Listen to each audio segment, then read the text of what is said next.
Richard Harrison's world collapsed in one tragic moment 5 years ago, leaving him paralyzed and dependent on the woman he trusted most. But in the shadows of his mansion, someone was watching, someone who would risk everything to reveal a truth so devastating it would shake him to his core. But nobody imagined what would come next. Just before we start, this community spans every continent. Drop your city's name if you feel comfortable sharing.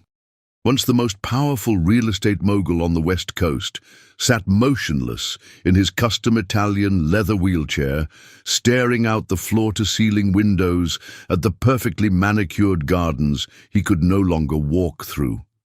At 45, Richard still possessed the sharp features and commanding presence that had built his billion-dollar empire. But his legs remained as unresponsive as stone. 5 years had passed since the accident that changed everything, a construction site mishap that crushed his spine and, seemingly, his future.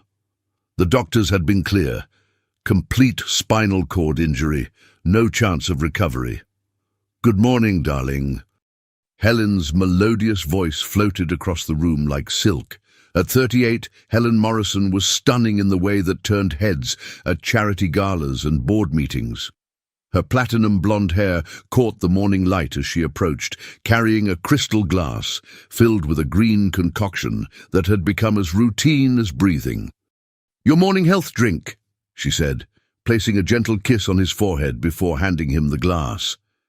Dr. Peterson's special blend: spinach, kale, ginseng, and those expensive supplements from Switzerland. You know how important consistency is for your recovery. Richard accepted the glass without enthusiasm.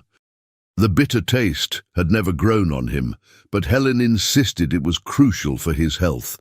She'd been his anchor through the darkest period of his life, transforming from his business associate to his devoted caretaker and fiancé. When everyone else saw a broken man, Helen saw the person he could still become. "The physical therapist will be here at 10, Helen continued, adjusting the cashmere throw across his legs with practiced efficiency. "And your mother called. She wants to know if we've set a date for the wedding yet." Richard's jaw tightened. The wedding had been postponed indefinitely since the accident. How could he ask Helen to marry half a man? "We've discussed this, Helen. I won't trap you in a marriage to an invalid." "Richard Harrison, you listen to me." Helen's voice carried that familiar mixture of tenderness and steel.